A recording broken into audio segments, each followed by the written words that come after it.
Bonsoir à tous, ravi de vous retrouver pour une nouvelle semaine d'information sur Monaco Info. Voici les titres de ce lundi 23 décembre. Le rush des derniers achats de Noël, un casse-tête parfois pour les retardataires. Ce soir, nous vous donnerons quelques suggestions pour faire plaisir à vos proches. Et quel sera le menu de votre réveillon de Noël? Y a-t-il des incontournables et comment les accompagner pour les sublimer? Dominique Milardi, chef sommelier du Méridien Beach Plaza, nous aiguillera avec modération. Et puis Noël est le reflet de nombreuses traditions. En principauté, le Comité national des traditions monégasques a respecté l'une d'entre elles en proposant son pan des Natale. Plus de détails à suivre dans ce journal. Mais avant de développer ses titres, Son Altesse Sérénissime, le Prince Albert II a réagi au drame qui a secoué l'Allemagne vendredi dernier. Une attaque à la voiture bélier a fait 5 morts et des centaines de blessés sur un marché de Noël de Magdebourg dans le nord-est du pays.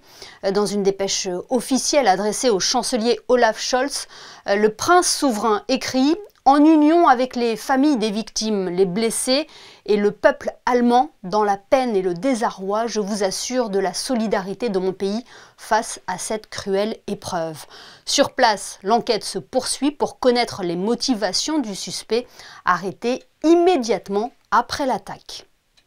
Et ce drame intervient en pleine fête de fin d'année, alors que s'effectuent les derniers achats de Noël. Nombreux sont ceux encore à la recherche du cadeau idéal. Le reportage qui va suivre va peut-être pouvoir vous aiguiller et aiguiller les retardataires. Fabien Bonilla et Marie-Ève B sont partis faire un tour en principauté afin de glaner quelques suggestions. Il y a celles et ceux qui ont tout acheté depuis des semaines en profitant notamment des promotions du Black Friday fin novembre, et puis les autres que l'on appelle les retardataires. Si vous en faites partie, n'ayez crainte, mais dépêchez-vous quand même. Plusieurs commerçants vous conseillent de miser sur des classiques comme un parfum, un vêtement ou encore un livre, mais dans tous les cas, pensez à bien demander le ticket cadeau au cas où pour un échange. Dans cette boutique, les cadeaux ont en grande partie été faits en amont. On va voir si les retardataires vont venir pour faire leurs derniers achats pour ceux qui n'ont pas fait de cadeau ou s'il manque un dernier petit cadeau. Mais en règle générale, comme ça tombe juste avant le week-end, les gens sont venus entre vendredi et samedi vraiment pour acheter les cadeaux avant de partir en vacances ou parce qu'ils sont pris à l'avance. Parmi les nombreux commerçants qui vous proposent des idées cadeaux en cette période, un élément qui fonctionne très bien depuis plusieurs années, le fameux coffret. Effectivement, on vend beaucoup de coffrets, beaucoup de paniers gourmands. Panier composé, vin, champagne, foie gras. Et là, depuis 2 jours, beaucoup de bouteilles pour le réveillon, des vins blancs, des champagnes, des cadeaux de dernière minute. Il y a également la solution de facilité, et ça marche toujours. De nombreuses enseignes permettent également d'acheter des bons cadeaux avec le montant de votre choix. La personne à qui vous l'offrez pourra choisir elle-même. Ça évitera d'avoir la mauvaise surprise de voir dans quelques jours le fameux cadeau sur Vinted, Le Bon Coin ou encore eBay. Et passé le casse-tête du cadeau, une autre question se pose. Quel sera le menu du réveillon de Noël? Gaëtan Lebrun et Marie-Ève B ont eu la bonne idée de se rendre au marché de la Condamine pour vous donner quelques idées. Regardez. Qui dit Noël dit festin. Alors comme chaque année, le marché de la Condamine réserve son lot de surprises et aiguille les acheteurs sur les meilleurs mariages afin de constituer le menu le plus traditionnel et festif possible. En entrée, on se tourne donc vers un classique indémodable des fêtes de fin d'année avec les fruits de mer et crustacés. Léo Poissonnier, sur la place du marché, nous dévoile ses derniers arrivages en période de Noël. Pour un menu de fête, on propose tout simplement des huîtres, il y a des oursins, il y a des crevettes, de la langouste, du homard, tous les produits festifs qu'on peut retrouver sur les tables de Noël. Justement, en parlant de homard et de langouste, avec quoi ça s'accompagne le mieux? Une petite mayonnaise, du citron jaune classique, de l'aioli, voilà, rien de spécial. Hein. Place maintenant au plat de résistance, celui que beaucoup considèrent comme le plus important du repas. C'est pourquoi on va se tourner bien sûr vers des viandes d'exception que l'on n'a pas l'habitude de consommer tout le reste de l'année. Poularde de Bresse, bœuf wagyu, entrecôte Black Angus, c'est vers ces mets que le choix des habitants se penche cette année. Et pour tout fic, boucher à la réserve, le secret pour savourer une bonne viande, c'est de ne pas la dénaturer. On va chercher des garnitures un petit peu très simples, parce qu'on a une viande qui est déjà un peu complexe gustativement parlant. Un salé poivré pour une entrecôte Jack Creek par exemple, ou un filet de bœuf. Après la cuisine, il n'y a pas de secret. Si on appelle ça un piano, c'est parce qu'on compose et on compose à sa façon, comme on aime manger les choses. Donc quand on paye un prix pour une viande de ce prestige-là, on la mange comme on le souhaite. Maintenant, je peux que donner des conseils, mais on va toujours aller chercher à se faire plaisir et ça, c'est très personnel. Et vu qu'à Noël il faut se faire plaisir, on termine en beauté avec le coin du fromager qui nous a présenté un petit assortiment de fromages qui se mêle parfaitement à l'esprit des fêtes de fin d'année. On prépare des jolis plateaux, donc une belle composition avec toutes les familles de fromages. On va retrouver des chèvres, des pâtes pressées cuites, des bries. Cette année, on a une forte demande sur notre brie truffe maison. C'est vrai que c'est un incontournable des fêtes de fin d'année, car ça allie bon goût et finesse, et c'est ce qu'on recherche dans ces périodes de fêtes. Et si après tout ça, vous avez encore faim, vous pourrez terminer sur la traditionnelle bûche de Noël. Maintenant que l'on sait ce que l'on met dans nos assiettes, il est important aussi de bien choisir les vins pour sublimer votre menu de fête. Pour nous conseiller, nous avons contacté Dominique Milardi, chef sommelier du Méridien Beach Plaza et également président de l'association des sommeliers de Monaco. Il est interrogé par Sarah Inkari. Et Dominique Milardi, bonsoir. Bonsoir. Pour commencer, on va commencer par le début, pour l'apéritif. Est-ce que vous avez quelques suggestions à nous conseiller ? On peut partir sur des cocktails. Je sais que en général, les familles aiment bien les cocktails, surtout les jeunes. Mais je vous orienterai plutôt vers un vin d'apéritif. Alors, je vais citer si vous me permettez, quelques femmes vigneronnes qui ont vraiment du talent. Donc, on va commencer avec Nicole Bott en Alsace. Et je vous propose, pourquoi pas, un Riesling Vendange tardive. Ça permettra de se faire un petit peu la bouche avec des canapés. Alors, c'est un tout petit peu sucré, donc ça permet aussi d'aller sur plein de choses. Par exemple, des Saint-Jacques, ou on peut faire aussi des petits canapés à base de saumon. Voilà. C'est vraiment ouvert. Et puis bien entendu, on peut aller sur autre chose. Il y a des personnes par exemple qui aiment plutôt les vins secs. Donc on reste chez Nicole, on reste en Alsace. On va aller sur un Riesling Grand Cru. Mais je vous conseille quand même de les ouvrir ces deux vins un tout petit peu avant. Alors sans aller sur 3 heures d'ouverture avant, mais on peut aller sur 1 heure d'ouverture. Juste frais. Alors il ne faut pas les servir trop frais. On va aller sur une température oscillant entre 10 et 12 degrés. Voilà, pas trop frais, pour pouvoir conserver justement tous les arômes qui sont si délicieux. Surtout sur des vins comme Nicole sait si bien faire. Par rapport aux incontournables, les huîtres par exemple, quels vins peuvent s'accorder pareil pour le foie gras, les escargots, la dinde, ce qu'on a l'habitude de servir pendant les fêtes? Alors là, on va citer une autre dame vigneronne, Véronique Bonny, Malartic-la-Gravière, Gazin-Rocancourt et également Diamandès. Elle a des superbes millésimes en blanc sec, qui peuvent aller aussi bien avec des poulardes par exemple. Vous voyez, souvent on fait des chapons, des poulardes pour Noël, des volailles assez dodues, assez charnues. Donc les vins de Véronique iraient parfaitement, puisqu'on a pas mal de texture, d'onctuosité aussi sur les vins, avec une belle acidité, une belle fraîcheur. Et puis on se fait plaisir avec des millésimes comme 2016, 2018. Voilà, on peut aller sur des millésimes un petit peu plus anciens. Et si on préfère les rouges, on va toujours sur les vins de Véronique, avec des vins rouges de très belle facture. À savoir que Malartic-la-Gravière, c'est un vignoble qui a des crus classés de Grave ou de Pessac-Léognan, c'est la même chose, qui sont donc en blanc et en rouge. Donc on se fait plaisir avec un blanc ou un rouge de chez Véronique Bonny. Et voilà, c'est très sympathique. On peut se faire plaisir comme ça.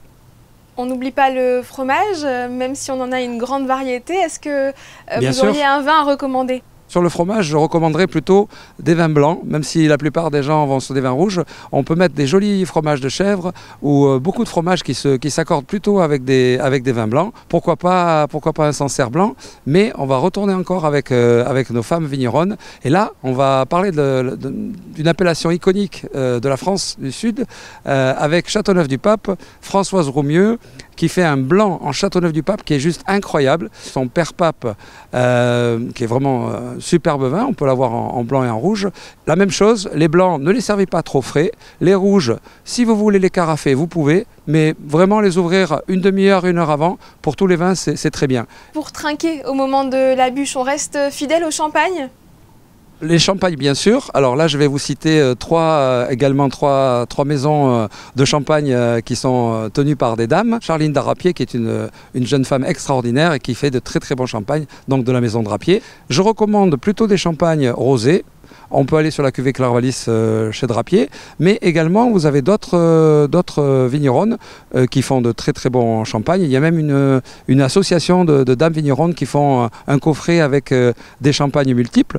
Et je vais vous citer un autre champagne, Vitaly Tétinger, le nom Tétinger parle à tout le monde je pense, et qui fait également de très très jolis champagnes.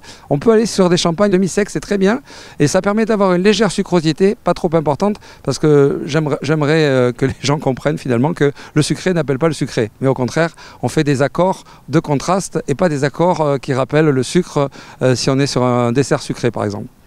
Enfin, une dernière question, pour les conserver, ces bouteilles, une fois ouvertes? Vous pouvez la garder 24 heures, c'est pas la peine. Vous savez, des fois on voit, il y a des personnes qui mettent des cuillères à café dans les vins effervescents pour essayer de garder le gaz. Non. Soit vous avez un bouchon qui vient fermer, vous savez, ces bouchons qui sont... ils sont vendus dans le commerce pour venir fermer, mais il ne faut pas le garder 48-72 heures. 24 heures, c'est le maximum. Et de toute façon, si c'est bon, en général, il n'en reste pas beaucoup. Donc si ça reste, à se poser des questions. Parfait, merci beaucoup Dominique Milardi. À bientôt. À bientôt, au revoir. Et doit-on préciser que l'abus d'alcool est dangereux pour la santé, il est à consommer avec modération. Et n'oubliez pas, quand on boit, on ne conduit pas. Noël est une fête qui revêt bien des traditions. En principauté, le Comité national des traditions monégasques s'est installé ce lundi matin sur la place du marché de la Condamine afin d'offrir le pan des Natale. L'occasion également de recueillir des dons pour perpétuer la tradition de ce petit pain bien connu de tous ici. Plus d'explications dans ce reportage de Frédéric Elian sur des images de Jean-Alexandre Dordet. C'est une des traditions les plus anciennes de la principauté, remise au goût du jour par le Comité national des traditions monégasques. Depuis 3 ans, le comité pose ses valises place du marché de la Condamine, juste avant Noël, pour offrir le pan de Natale. Le pan de Natale, on pain levé avec les noix dessus. Alors, il y avait au départ 7 noix. Et puis évidemment, peut-être pénurie d'argent, donc on ne devait plus que 5 noix. Et le soir, après la messe de minuit, enfin juste à la veillée de nuit, le pain est pris dans les familles et puis on le bénit. Le plus ancien, accompagné du plus jeune, prend un rameau d'olivier, le trempe dans le vin et puis bénit le pain pour toute la soirée. 100 pans de Natale ont été distribués ce matin avec le rameau d'olivier et un petit livret explicatif. Particularité, pas de prix pour ces petits pains, un simple don est demandé. Ce sont des traditions qu'il faut faire perdurer dans le temps. Et on y œuvre un petit peu tous, on est au Comité national des traditions. Et moi je suis pénitent, donc l'archiconfrérie des pénitents de Monacoville, et j'y suis très attaché également. Oui, chaque année c'est une tradition et je pense que c'est bien de continuer les traditions et puis on fait toujours une bonne action, donc on joint l'utile à l'agréable. L'an passé, près de 1 000 € ont été récoltés et reversés à l'association Soupe de Nuit. Vous pourrez encore vous procurer votre pan de Natale mardi matin de 8h30 à 13h au marché de la Condamine. Avec un peu d'avance, le Père Noël a déjà commencé sa tournée. Il a confié sa distribution de cadeaux au centre hospitalier Princesse Grace, aux lutins de l'association Monaco Liver Disorder qui ont gâté une trentaine d'enfants malades. Un geste réconfortant pour ces petits bouts qui vont passer les fêtes à l'hôpital. Le reportage de Marie Bonnet-Blanc et Sylvain Péroumal. Une distribution rendue possible grâce aux infirmières. En effet, les enfants étaient tous confinés avec leurs parents dans leur chambre en cause bronchiolite, gastro ou encore virus hivernaux. Des conditions difficiles, pourtant l'association ne s'est pas découragée. Pour moi, c'est tout à fait normal. Moi qui ai une maman d'un enfant malade, j'ai vécu dans les hôpitaux et pour moi, c'était important de venir faire les cadeaux de Noël parce que quand on vit à l'hôpital, c'est dur pendant les fêtes de se retrouver à l'hôpital. Ils essayent de faire sortir tous les enfants malades, ceux qui peuvent sortir et retourner après. Et là, c'est une pensée qu'on partage avec eux, avec les familles, donner un peu de joie, un peu de bonheur. Laurent Banide, ancien entraîneur de l'AS Monaco, a fait le déplacement à l'occasion de cette matinée organisée pour apporter un peu de féerie dans ce service. C'est compliqué oui, pour tout le monde, oui, surtout dans ces périodes de fête. Oui, ils préféraient rester en famille, même les enfants. Hein, c'est difficile aussi de les garder comme ça isolés dans les chambres. Mais bon, après quand ils ont besoin de soins, malheureusement, on est obligé de les garder. Très, très important, ça, je pense un petit rayon de soleil dans ce moment un peu difficile pour eux, oui. L'association poursuit sa distribution de cadeaux dans d'autres hôpitaux, notamment celui de l'Archer à Nice ou encore celui de la Timone à Marseille, pour que Noël n'oublie personne. Voilà pour cette petite dose de réconfort. Coup de projecteur à présent sur les différents ateliers proposés durant ces vacances scolaires. Exemple ce soir au musée d'anthropologie préhistorique de Monaco, où les enfants explorent le métier d'archéologue. Le reportage de Fabien Bonilla et Sylvain Péroumal. Il est toujours agréable de se faire un musée en famille pendant les vacances. Eh bien, le musée d'anthropologie préhistorique de Monaco propose, en plus des visites, une série d'animations originales alliant découverte et expérience entre fouilles et poterie. Aujourd'hui, on propose deux activités, donc les fouilles archéologiques. Donc on montre vraiment comment les archéologues travaillent aujourd'hui sur les sites archéologiques. Donc on montre avec les techniques de fouilles. Avec un pinceau, on va chercher l'objet, on va le répertorier. Deuxième atelier, c'est l'argile. C'est-à-dire ils vont travailler comme les hommes préhistoriques avec des matières de l'époque. L'argile, c'est une matière naturelle. Qu'est-ce que tu es en train de faire là? Un bol. Pourquoi faire? Pour mettre du liquide dedans. Et après, tu vas l'offrir à quelqu'un? Ah bah non. Et toi, qu'est-ce que tu es en train de faire là? Un bol. Oui, pourquoi faire? Pour étudier. Étudier quoi? Des choses qui existaient au temps des pharaons. Un bol et une figurine égyptienne qui devraient se retrouver sous le sapin. Cet atelier était destiné aux enfants de 5 à 7 ans. Prochain rendez-vous le jeudi 2 janvier de 14h30 à 16h. C'est à partir de 8 ans. Les ateliers seront un peu différents avec l'allumage du feu et la confection de parures préhistoriques. Football à présent, vous le savez, l'AS Monaco s'est qualifié pour les 16e de finale de la Coupe de France hier en dominant l'Union Saint-Jean 4-1. Les joueurs d'Adi Hutter affronteront au prochain tour le Stade de Reims le 14 janvier prochain. L'actualité du club de la Principauté a lieu aussi en dehors des terrains avec la sortie d'un ouvrage sur les 100 ans de l'AS Monaco. L'ancien joueur et entraîneur de la Maison Rouge et Blanche, Claude Puel, et l'historien Norbert Siri étaient en séance de dédicace samedi à la boutique officielle du club. Ils sont au micro de Gaëtan Lebrun. Déjà 100 ans, c'est quelque chose d'extraordinaire pour un club comme Monaco, un pays. Ça a cette particularité de faire partie des championnats de France et de représenter un pays, de représenter la famille princière. Et c'est vrai que voilà, quand on joue à Monaco, on s'identifie au club et on défend les couleurs du club et puis on s'identifie aussi et on soutient la famille princière parce que voilà, il y a un attachement qui est légitime et qui se fait naturellement. Julien Crévelli, le directeur de la communication de l'AS Monaco, qui m'a contacté il y a environ 1 an pour savoir si j'étais intéressé par l'écriture de cet ouvrage. Fait semblant d'hésiter, puis j'ai dit oui assez rapidement, parce qu'effectivement c'était un bel hommage à rendre au club que je supporte depuis plus de 60 ans.